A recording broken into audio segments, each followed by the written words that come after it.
Welcome to Democracy on Tap. I'm Sarah Jane Crespo. Never has it been more obvious to me that our nation is a living organism. The branches of government work together to keep our country in homeostasis. But beyond the legislative, judicial, and executive, there's a fourth estate that I vividly remember learning about in high school civics class. You remember the fourth branch of government, right? Journalism. A free press that offers its own checks and balances on the other branches.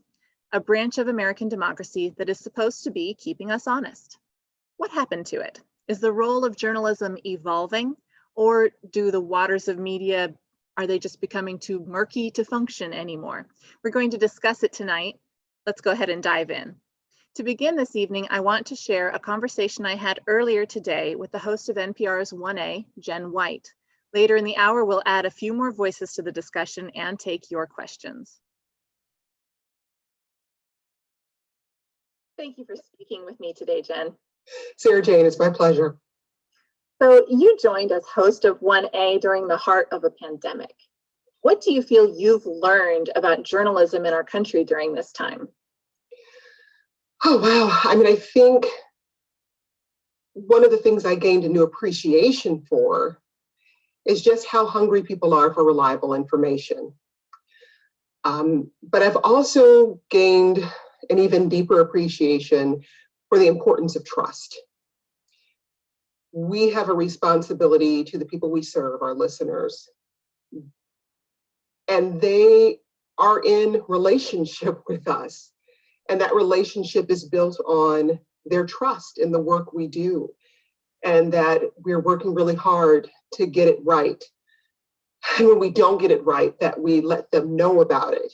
It's a really intimate relationship of sorts, but at the core of it is trust. And I think that's become so clear during the pandemic. Absolutely.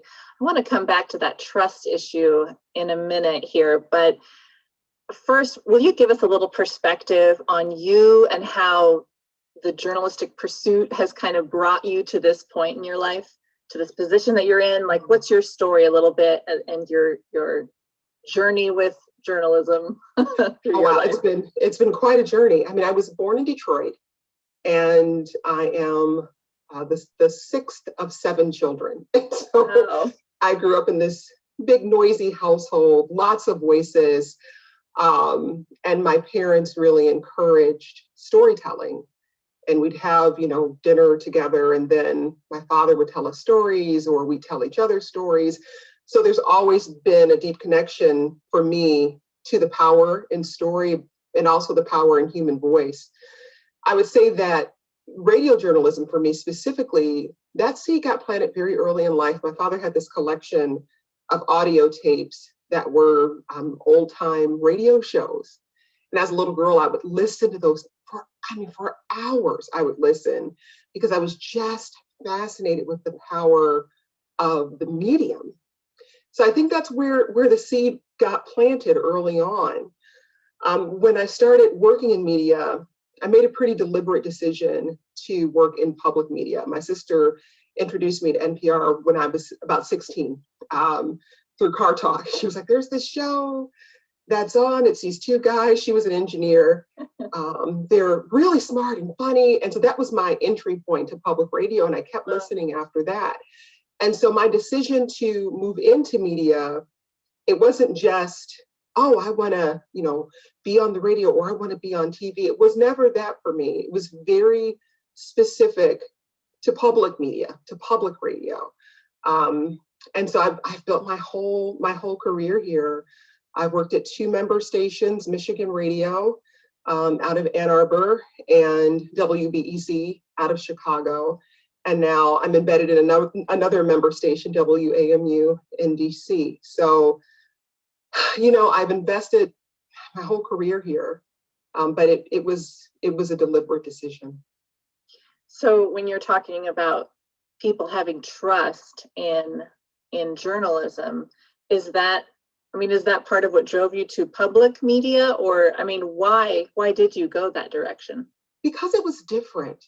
When I first started listening, and I was not I would say, particularly savvy media consumer, but Detroit was a very radio rich city. And, there were lots of personalities on the air, but what I heard in public radio was different. There was a thoughtfulness and a thoroughness that I heard in public radio, in addition to incredible storytelling. And while I didn't always see myself reflected in public radio as it existed when I was a teenager, I've seen that evolve over the years. I think we still have work to do in that space, but I've seen a transition over time, and I hope it's a change that continues. But it was clear to me, I think, in the same way that it's clear to people who listen to us now and who are willing to invest in the work we do, it's sort of an oasis, it's an oasis in this landscape that can be very, very, very noisy. There's something different about the work we do. So in broader terms, what, in your opinion, is the role of journalism today? And has that changed, do you think, in our country over time? I don't think it's changed, but I don't think it's always been executed well. I think our core responsibility is to tell the truth. And so if you look at the way news was covered in the past, the way Ida B. Wells had to carve a specific journalistic path to tell the truth about lynchings because it wasn't being told in mainstream press, that's really the legacy I look to. Are we telling the truth? Are we clear-eyed? Are we being thorough in our reporting? Are we bringing the right voices to the table? At 1A, we have a mantra, nothing about us without us. So if we're talking about Indigenous issues, are there Indigenous voices as part of that conversation? So I think there's the truth-telling part of it. But I remember having a conversation with my husband a few years back, and we were having this conversation about branding. And I'm not one of those people who's like, oh, my personal brand is, that's not my bag.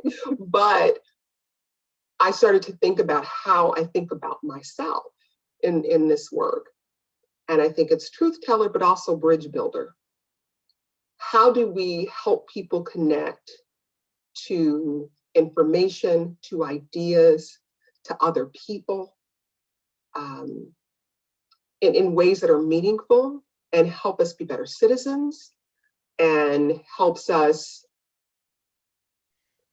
be more clear of the role we have in our community, in our nation, as a voter, just as someone, who's part of a neighborhood. What is our responsibility to each other? So I think about it in both ways. The truth-telling piece of it hasn't changed, but for me personally, that bridge builder piece is also really important. That's interesting. This is where I do want to go back to trust in journalism, because what you're talking about, and just NPR in general, public media even more broadly, it only reaches so many people, and there are a lot of other media formats that are out there. And I think you could make the argument that the diversity of those different formats almost breaks trust in different places, and we can get into misinformation as a whole other thing. But what do you think we as a society need to rebuild trust in journalism? How do you build bridges across those sorts of divides? And is there a responsibility for reporters in that effort? And if so, what is that? I know that's a bunch of questions. Yeah. No, sorry. No, it's fine, because this is something I thought a lot about at my previous station at WBZ in Chicago when I was launching the show I was working on before I came to 1A. and our team, it was called a show called Reset. We were talking a lot about how WBEZ hadn't been as successful as we wanted to be at reaching into communities of color, lower income communities, and why, and from a practical standpoint, you could look at it through the lens of just numbers, right? Like if we reach these communities, we increase our listenership. That's one way to think about it. But the other way to think about it was if we are a service-based organization, and we are, this is a nonprofit institution, then what is our responsibility to those communities? And so what we started to do was a series of listening sessions that unfortunately got upended by the pandemic, but we got in a few of them before things started to shut down. Where rather than expecting people to come to us, we went to them. We reached out to grassroots organizations in these communities, people who had maybe been on our shows before, people who we had relationship with, and we said, we need to build a stronger connection to the community you're already embedded in. Will you help us do that? Will you reach out to some other organizations? Will you reach out to your neighbors? And they were like, yes, because we want you to understand what's happening here, because we don't think you do. And so we would have these listening sessions where we would bring in a combination of just community leaders, people from organizations. Sometimes people would wander in off the street and we're like, hey, we know you don't know us. We're WBEZ. Come talk to us. Tell us about what's happening in your community. What are the stories we're missing? What are the things we don't understand? And it was so rich. We walked away from each of those listening sessions with story ideas we were able to flip that week. We were able to say, hey, can you come on the show on Thursday? Because this is an immediate issue and we need to talk about this. And people were like, yeah. And it was an immediate return. And the great thing about that approach is, first, it doesn't put the responsibility on communities to come to us. In some ways, we exist in these towers that don't feel accessible to the general public. They're not necessarily going to come knocking on our door and say, hey, they might send an email, but that doesn't necessarily feel like a relationship. It doesn't feel like we're in conversation with one another. But taking this approach, we built relationships that we could return to. And then those people become our best ambassadors in their communities. If people know they're going to hear somebody they know on the radio, they will listen. And if they hear themselves reflected, then they'll come back. And so by building those relationships and treating those relationships with respect and being very clear about what we're showing up for, it's not just for the tragedies, it's not just for the bad news, it's because we want to understand your community and we want the rest of the city to understand your community. And we also want your community to understand this community over here. It was incredibly powerful. And what we had planned, and we only, again, got to do one before the pandemic shut things down, we were doing remote broadcasts. So we'd reach out to a local cafe or business and say, hey, we want to bring the show to you. And they would say, sure. We got in a couple. No, that was the previous show. I'm sorry, my memory is catching up with me. But we would go to the community and broadcast from there. And people could come in and they could listen. And I mean, it was incredible. But the responsibility was on us as an institution to make ourselves available. And not just one conversation, but a series of conversations. Like that was the starting point for building connection in those communities. Wow. So as well as the ongoing story of COVID, you also began as 1A host during an intense racial justice movement. Do you think there's any difference in what hinders that relationship with or that trust in journalism with stories about social issues versus what might hinder that trust in stories about COVID science? Or is it all one homogenous problem, do you think? I think they are related. And a lot of it has to do with the way we talk to people. We can do the kind of journalism where we are reporting on a thing without really understanding the nuance, doing reporting without empathy, I guess is the way I'd put it. Just presenting facts. The facts, right? Okay. The facts, no nuance. And so when you look at the social justice movements in the country, specifically around race, you have to, in that reporting, take into account the way Black people have been covered by media. What are the biases?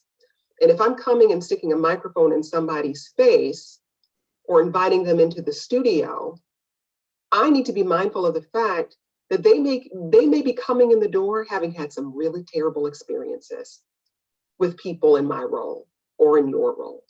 So what does that mean? And how do I approach this conversation in a way that is aware of that history? How am I careful in my language? Not in a way that we're, changing the facts or anything, but just being mindful of the language that we use, right? So, and then on the other side, when you think about the pandemic, when we talk about people, not wanting to wear masks or being, vaccine hesitant, there's a virologist we have on the show very often. Her name is Angela Rasmussen, and she talks about the importance of not just saying you're not going to take a vaccine, these people, but really having a conversation with them about what's behind the hesitancy, right? Like what's really going on? What's giving you pause? And in building that conversation, you may be able to give them some facts that can help them think about things a little differently. And when you sort of look at the place where the two things intersect, racial justice and the pandemic, when we were talking about vaccine hesitancy early on, a lot of attention was given to the Black community. People said there's this horrible history of medical abuse, of research abuse. That is absolutely the truth. But what we saw was that it was less an issue of hesitancy and more an issue of access, right? And so as people covering this, are we giving the proper weight to the proper thing? Because we can talk about it through this one lens, but now we know the data shows that the people who are most hesitant to take the vaccine are white men. So is the fact that you have this population not getting vaccinated really about that history, or is it more about the fact that we have a health system where there are some deep racial disparities, and it's about access, it's about equity? So they intersect in all kinds of ways, but we have to be thorough and responsible, and like I said in the beginning, when we get it wrong or when the information starts to shift, to be willing to say, wait, we were focusing on this thing over here, but actually that's wrong. The data doesn't support that. Here's how we got it wrong, here's why we got it wrong, and here's what's true, here's what's right. It almost seems like what you're saying is a good journalist needs to be able to hold the big picture, or to like make it their business to see and grab hold of this whole big picture thing, but then present slices that are representative of the big picture so that people can, because nobody can handle all that in one news story. Yeah. But you have to get a hold of it first and then kind of dole out the news that builds that understanding. And I think that's it. And I think it is something we have the ability to do on our show because we are a daily show. to think about these conversations as being on a continuum. You know, our producers who work so hard will try to get everything in an hour. And I'm like, we don't have to do it all this hour. We don't have to do it all this hour. We can tell our listeners, you know, we're going to return to this conversation. We may not get to the point you really want to get to today, but we're going to return to this conversation. We have time to do it. So we're going to focus on this thing over here today, but we're going to get to this other thing on another day. And you know, it's like with great investigative journalism, sometimes the story just continues to unfold and change over time. Before I left Michigan, the Flint water crisis was emerging. That was in 2016. That story is still ongoing today. So imagine if we were still reporting what we knew from 2016 right now, when so much has changed over the past 5 years.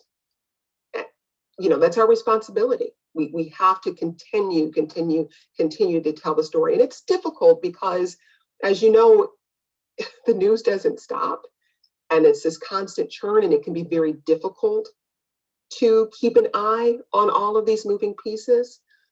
But it's one of the reasons why having, especially I think for local newsrooms, having well-resourced local newsrooms is so essential. You know, national news gets a lot of attention, but as someone who's spent most of my career in local newsrooms, the amount of work that comes out of those newsrooms, that the stories that are just directly connected to the neighborhood, to the city, to the county. You know, the reporter who's in the city county meeting talking about this policy that you didn't know was going to affect you, or who's in the state legislature making sure you know about the laws that are being passed. That's all coming out of these local newsrooms. So I hope for folks who are watching, understanding that the information that helps you understand your life where you live, that's coming out of the newsroom you support. And it's just essential. One more topic I want to ask you about. We talk about journalism being a watchdog for the people, and thinking of Flint, you know, it's kind of a good segue into this. But how do you think it can accomplish that when there's so much political division? Or is that just sort of the nature of the beast of politics? I mean, it's the nature of the beast right now. And we struggle with this on the show, and because we invite lawmakers on, and unfortunately it can be difficult to convince certain lawmakers of a certain party to come on the show. But what we can do as a show is continue to knock on those doors and give them a fair hearing. You know, it's like, we are inviting you to talk about this piece of legislation that you're putting forward. And the conversation is going to happen whether you come on the show or not. This is your chance to make the case for why you think this is important. And then I think we just have to signpost to our listeners that we are doing our due diligence. We are trying to bring your lawmakers to this conversation.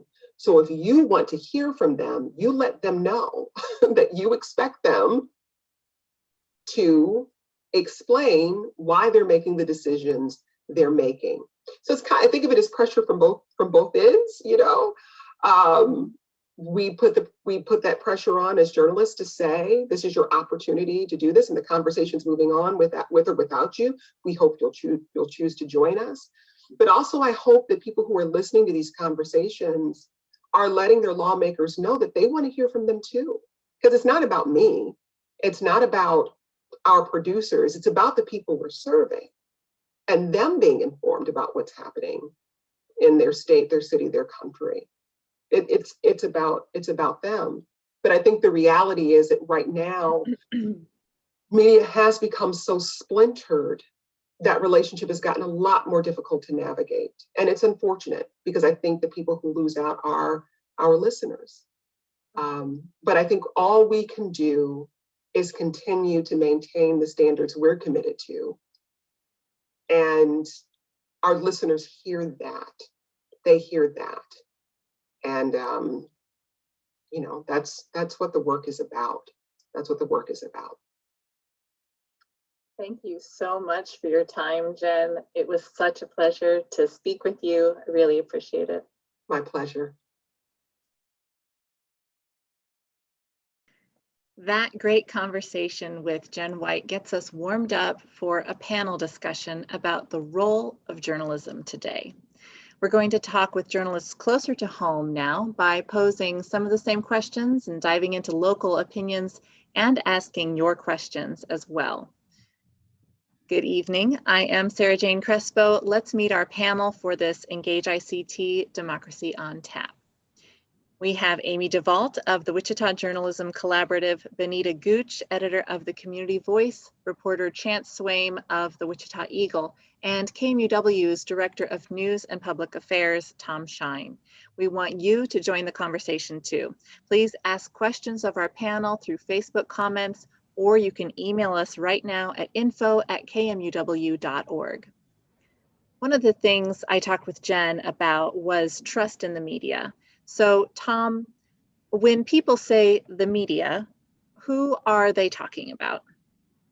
That's a good question. And normally they're talking about a whole different pool of things. Whenever I hear people say, oh, the media this, the media that, I normally ask them, well, who in specific do you mean? National media, local media, print, electronic media, something you read on a social media post? All of those are the media anymore. I mean, the barrier to be a journalist, and I use air quotes in that because it's a low bar, is you have a phone and you can shoot video, take some pictures, and then post to the internet. You're a journalist. Maybe not a good journalist, but you're a journalist.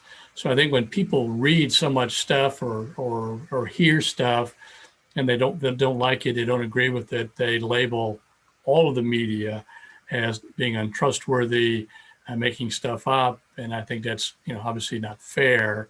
And I think many people are not as discerning as they need to be when they talk about the media.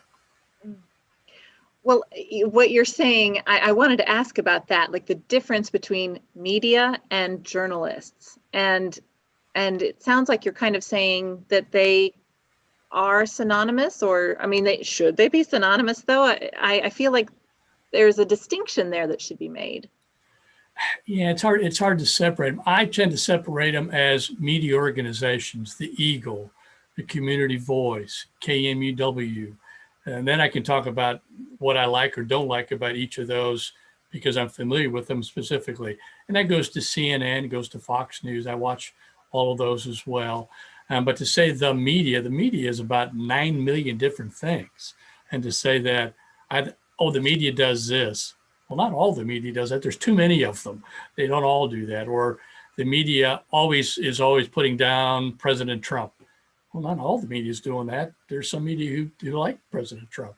So I just think it's impossible to paint the media with a broad brush because you don't have a brush that broad enough anymore. Yeah. Well, it's impossible to paint it with a broad brush, but that is what happens. Yes. Oh, yes. They do it anyway. Yes. Yeah. I don't know, Bonita, I kind of want to come to you with this same topic. Can we define what a journalist is in an age when anyone can be a publisher? Is there some, defining responsibility that should be applied to a journalist, in your opinion?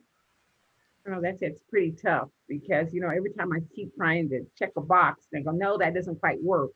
So it's just, I don't know. I'm having a difficult time with that. You want to say, okay, well, they're paid. Well, there's a lot of people who do this passionately for free. So that isn't a perspective, like I said. So it's hard to check boxes, but I would just maybe the honesty with which they take it. Because I'd like to jump out those people who are just not, I'm not going to use this word, but I guess I will, the fake news. I don't know. I hate to say that, but those who are testing out something that they know is notoriously not true just to stir stuff up. And we know there's a lot of that going on. So I dump them out. That's the one group I know I can dump out. Maybe somebody else has another group they like to dump out, but it's just hard to find a parameter of what makes them. But if they're sincere in what they're doing, I think they deserve a fair shake to be called a journalist if they are really being fair and true in what they're trying to do. So when you talk about, being fair and true, it brings me to kind of this topic of a code of ethics. And, in a time when anyone can call themselves a journalist, how does it fit into a code of ethics? Physicians have the Hippocratic Oath, and I hear journalists talk about a code of ethics that they follow, but what is that code? Chance, what would you say to that? Yeah, so here at the Eagle, we have our own company code of ethics, and I think journalists more broadly, since I started in college, I think I've tried to follow the SPJ's code of ethics, which are very clear to follow. Seek truth and report it, minimize harm, act independently, be accountable and transparent with your viewers or your readers or your listeners or whoever's consuming the news that you're putting out there. And those all seem fairly simple to follow, but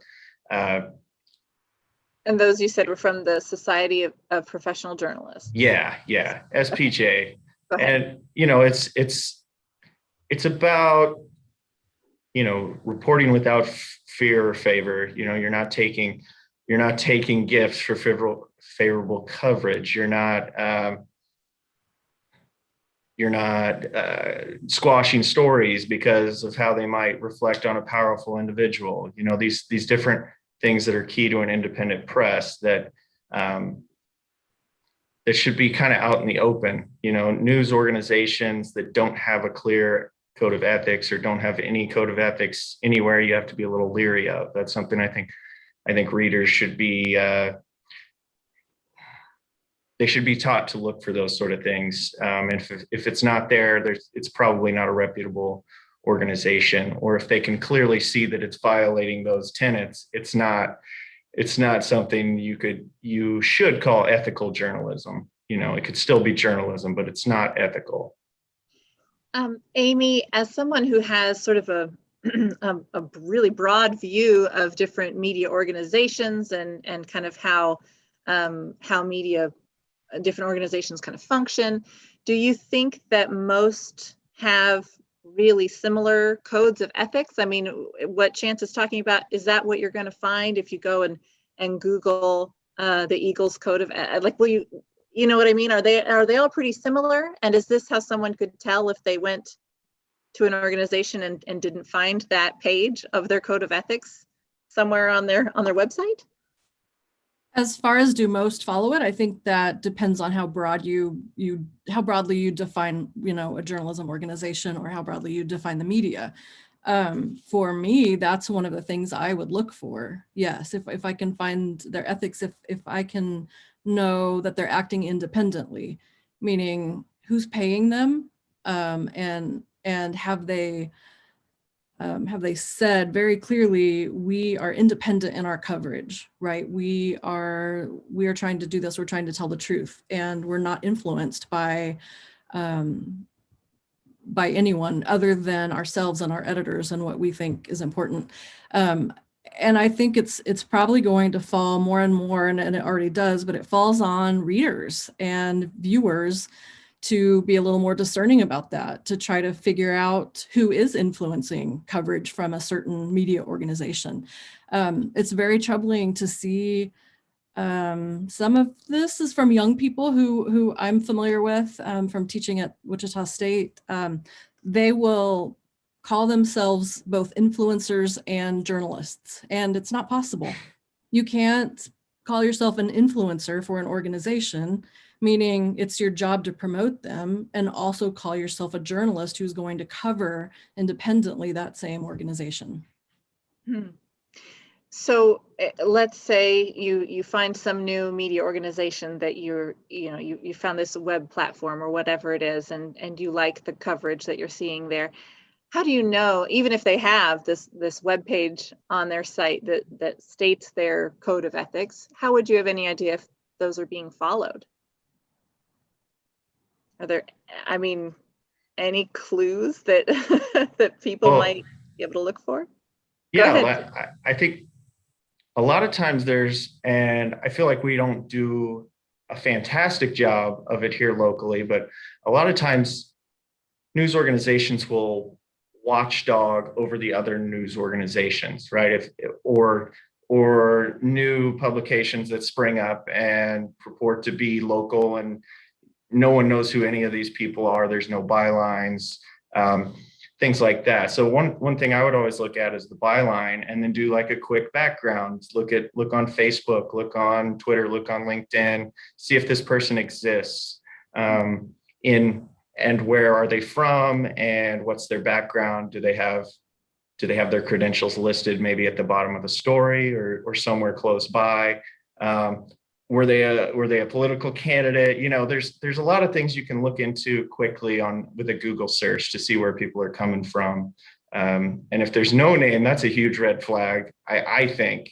So you're just left with what the organization is and what you can find out about it. Sometimes they have their nonprofit statements listed, or the owner of a website listed, and you can background them and see where the funding's coming from. So everyone has to kind of become a little bit of an investigative journalist to find out if what they're reading is credible, unless journalists report about those different things.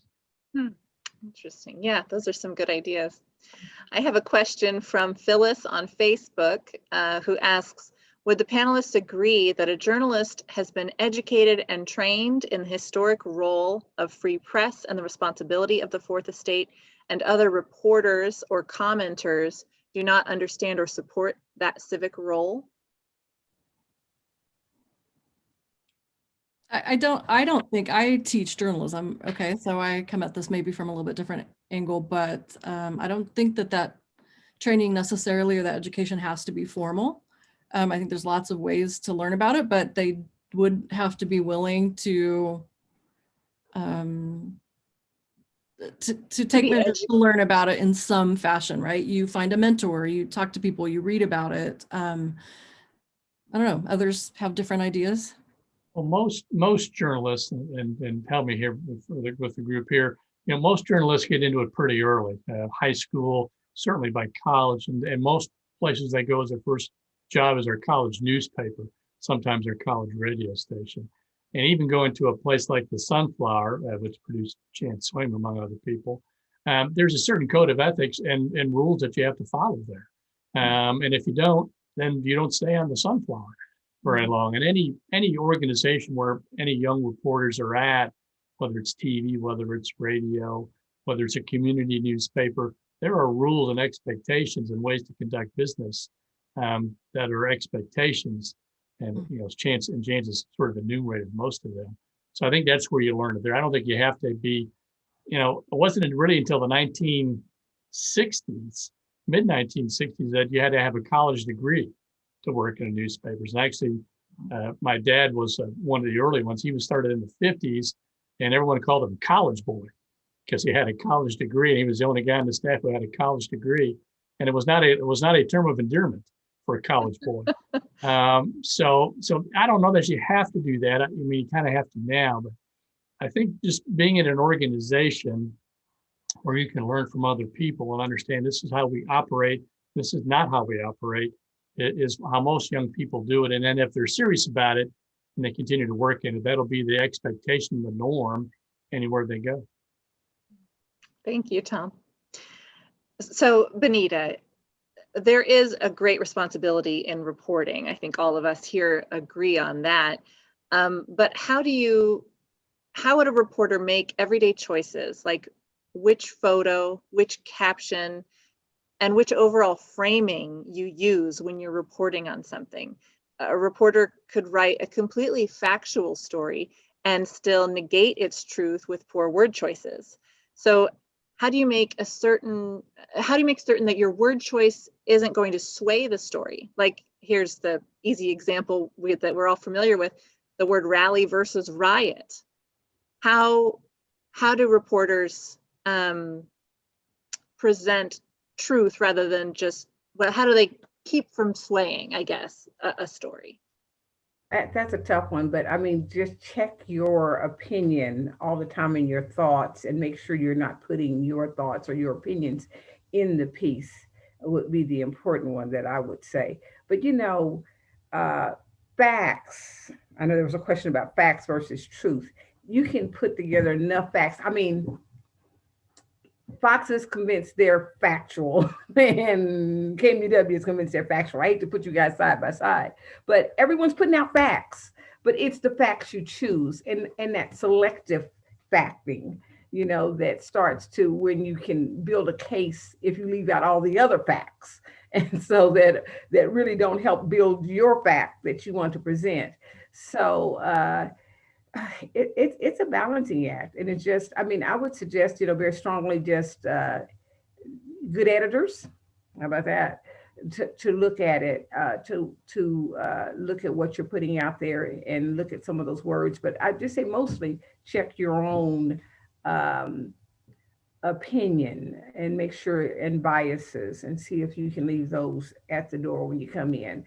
But I think that's about what I would say. Hear what someone else says.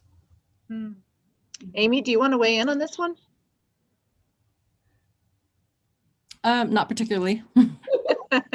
It's a snarly. I'll weigh in just real Go quick. ahead, And what Bonita said is very good. Every step of the editorial process is subjective.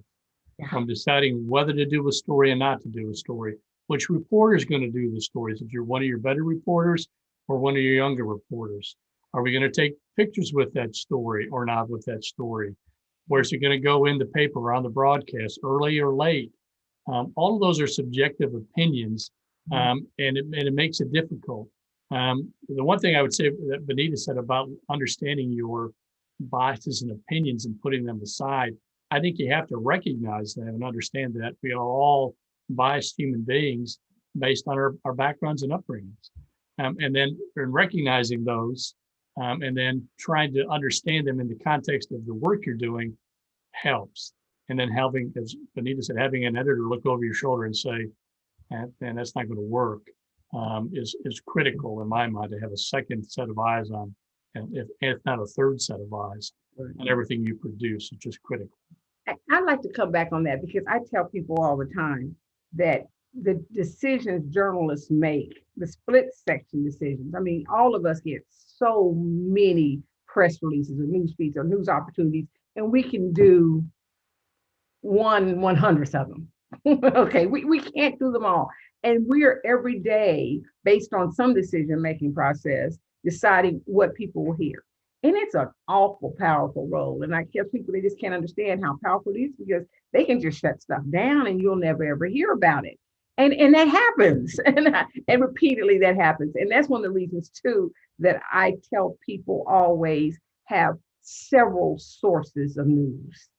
Don't just depend on one source, because otherwise you'll miss so many things because of just the decision making that they make every day on, and you have to. I mean, and it's a split second decision. That stuff just comes through like this, and you can go, nope, nope, nope, nope, maybe yes. And it's based on truly my opinion. And so you can't eliminate the biases. I mean, you can't. It's built into the system. So if reporters, inevitably give everything some slant just by the choices that they're making, word choices and what to cover, all of that, it seems to me that maybe a solution is, this is where we go back to that the overall concept that diversity is good for us. If you have an editor who is different from you in some way, they're going to have a different view of the story that you produced, and having diversity in the newsroom in every kind of way to have diversity seems like maybe, not that we're here to make solutions, but this is something that's occurring to me that maybe could be helpful. Absolutely, diversity in a newsroom is important, but it's one of the bad the bad things about our newsroom shrinking, right? Our local newsroom shrinking, and there are just fewer people in the room. And every story that goes even through the Wichita Eagle now is seen by fewer people than it was 10 or 15 years ago, right? The layers of editing is not as deep. So you're automatically not getting as much diversity, but it's a good reason to, as has been said before, to follow several sources, and it's a good reason for us to have publications like the Community Voice and the Active Age, in addition to the Wichita Eagle and KMUW. Thank Say you. a little bit here about this, if I could. Sure. To me, this whole notion can be solved, I think, fairly simply with just accuracy. Accuracy is key here. Are you accurately describing what happened or what occurred? And was it thoroughly reported enough to get those nuances and context into it? I think that's the best way to beat down your biases and to make sure your word choice is correct. Is it accurate? It's really easy to slip jargon and fall into cliches in your stories, but that's not always necessarily accurate. So like, just always question your language and is that accurate? Was it a rally or was it a riot? When does a rally turn into a riot? What's the difference? Were you actually there? That's key, just being accurate. So I think a lot of times, no matter your bias, if you're accurate, the bias is not going to destroy your story, as long as you're accurate. And that's tough to judge as a reader too, is how accurate is this if you didn't witness it yourself. You're asking for a lot of trust there. So. Chase from Facebook asks how editors and publishers make decisions about what to cover and what they have that might go uncovered. Bonita and Tom, do one of you want to address that one? How do those choices even get made? I'll go, but but I like to hear what Tom says too, because obviously I have a perspective that we're looking for. And so that's how we drive our decisions, because my target audience is the African American community. So I'm making decisions on issues that affect that I know are of interest to my community or concerns of my community. So not to pick on anything, I don't know what, but it may not be on bar mitzvahs or something. I don't know, there's not that many Jewish African Americans. So, or something, but you make decisions based on our audience and who they are. And so I know we have that bias built into what we're doing. But then on the other hand, I look at their issues, the issues of my audience, and I try to take everyday issues and then explain them to them in a way that they can understand and relate back to their experiences. So I don't know if that's the bias, but I have to be able to understand how you connect to this story. And so I know, so there's some implicit biases I know within our organization that we just can't get around because of who we serve. Yeah, well, it does seem like maybe comparing apples and oranges in that situation, because you're serving a specific community versus the Eagle or KMUW trying to serve, this large coverage area of, everybody in this geographical area. Tom, what did you want to add to this? Well, I think you hit it on the head. What I might consider a story and what Bonita might consider a story, what Chance might consider a story, could be totally different based on our audience and who we know is going to tune in or read us or both. So you have to sort of look at it through your own lens of what does our audience want, and then also what is this important to the community. Like right now, for instance, I think this is true of all of us. We can't do enough on vaccines. Everyone's talking about vaccines. It's a big community issue. It's a big health issue. So all of us are doing a lot of stories on vaccines, and we're doing them a little bit differently. Bonita's probably doing them differently than I'm doing them, than Chance is doing them. But we're all covering the same topic. Gets back to what you talked about with Jenn White about taking a slice of that big giant pie and making it work for your audience. And that's what we all try to do is make it work like that. knowing who listens to us and who reads us. Hmm. Thank you. Tom, I want to stay with you for a minute on this next question. In print, online, and TV, the opinions of media professionals can be perceived as news and often are. What is your opinion on opinion pieces? I think one, all of the media does a fairly poor job of educating readers about the difference between opinion and news. I mean, the Eagle has opinion pages, they're labeled opinion pages, and they have been forever, but people still think of it as the Eagle. They don't think of it as an opinion piece. Same when you watch CNN, for instance, in the evening, and they have personalities on, they're sharing their opinions. So there's some news mixed in there, but it's their opinion on the news. So I don't think the media's done a very good job of trying to delineate between the two for people, or explain the difference between the two to people. Having said that, most local TV doesn't run opinion. They don't. We don't run opinion here at KMUW. We run commentaries about different things, but not opinion. And so it's different. But most people when they read advertising in the Eagle, for instance, they consider that content. They don't make the difference between news content, advertising content, and it's all content to them. And part of that is the way people now get their news on their phones, on their computers. It all comes in sort of one big stream. It's not labeled opinion, fact. No, this is opinion, this is fact. So it's hard to differentiate. And as a result, I think they're all sort of lumped together as such. I mean, the Eagle could do an editorial about being against face masks, which I know they're not. And people say, well, the Eagle's against face masks, so that means Chance Swaim is against face masks. Well, he didn't write that. It's an opinion piece. But most readers don't understand that, and we've done a poor job of sort of educating them on that. Amy, do you think reporters should feel free to do both op-ed style journalism and the just the facts, ma'am style reporting? Or should they just do one and never the other? Probably one and never the other. That's tough. I know I advise the Sunflower student newspaper, and I beg them all the time, and they usually do, to clearly label their opinion pieces. In fact, they just start with capital letters opinion before the headline. But as Tom was talking about, with everything being flowed together through social media, people aren't necessarily picking up on that. It does taint your objectivity especially if you're sharing an opinion on something that you turn around and write a news story on. It's hard to say, oh yeah, I'm completely objective on this story, when 3 days earlier I wrote an opinion piece that clearly showed I'm not.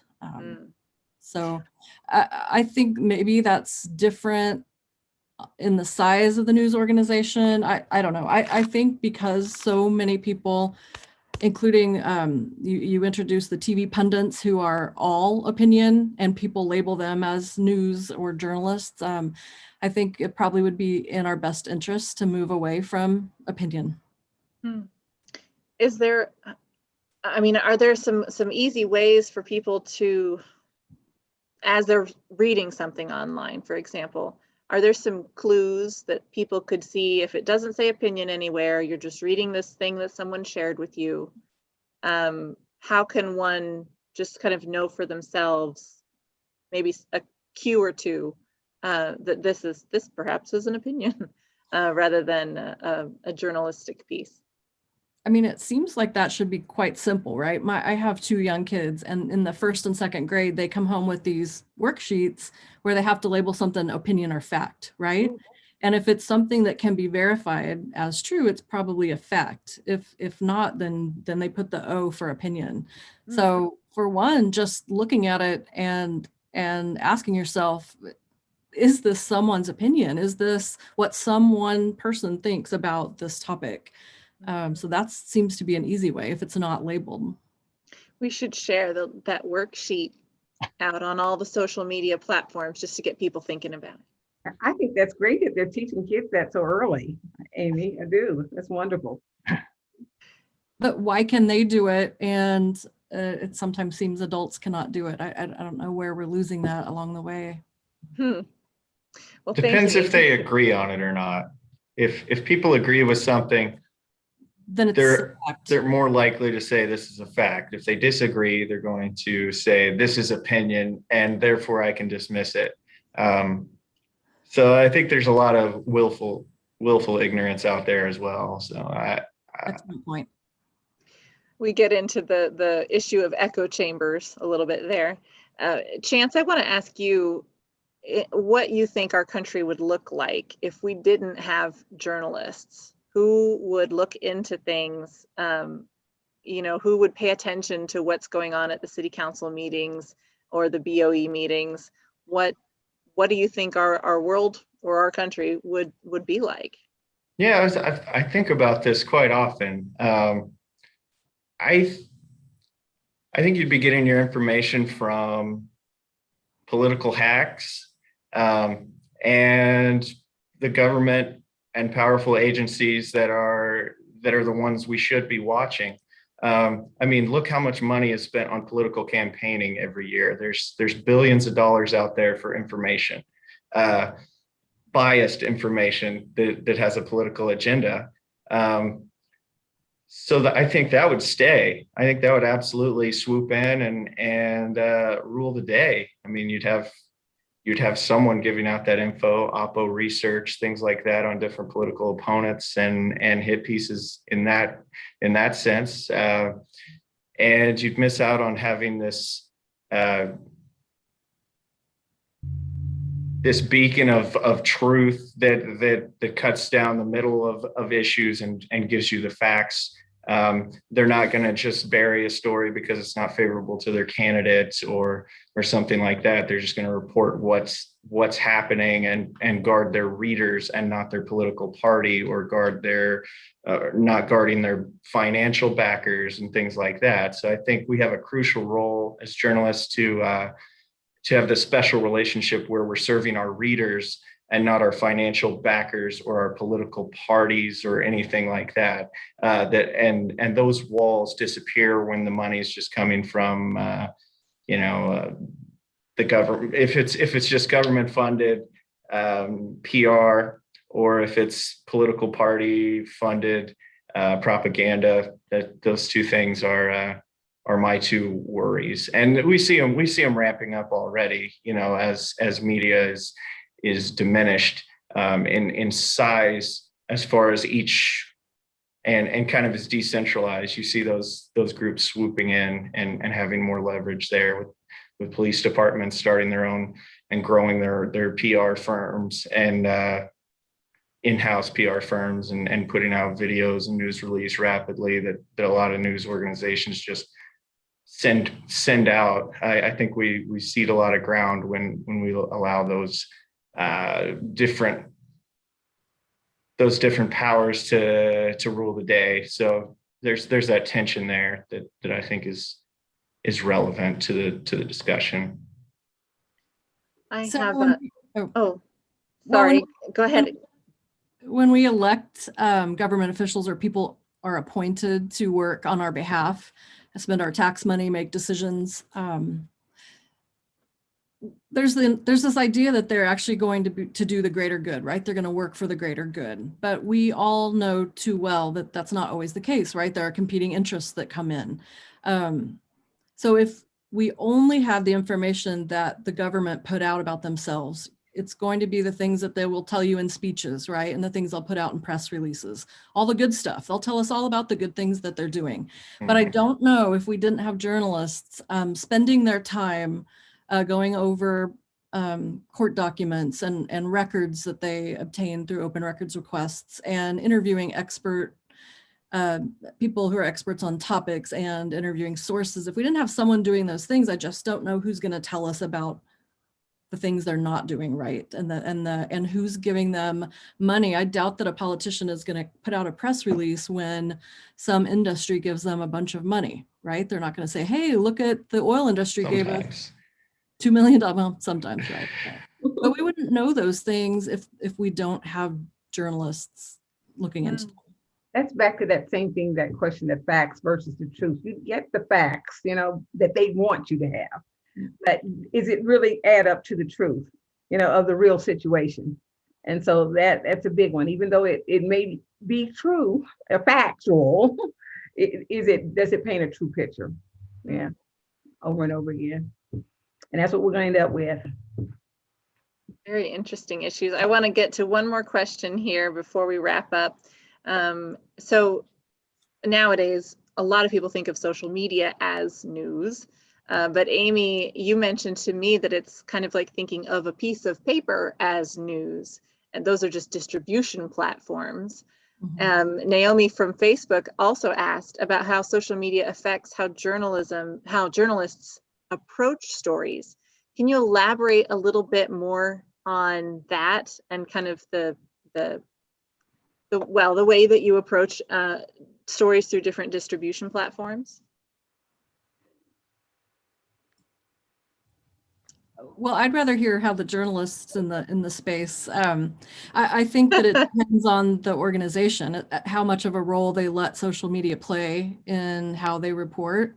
But certainly to your point, I definitely think there are way too many people who say they get their news from Facebook. Mhm. When indeed Facebook or Twitter, they are a distribution mechanism, right?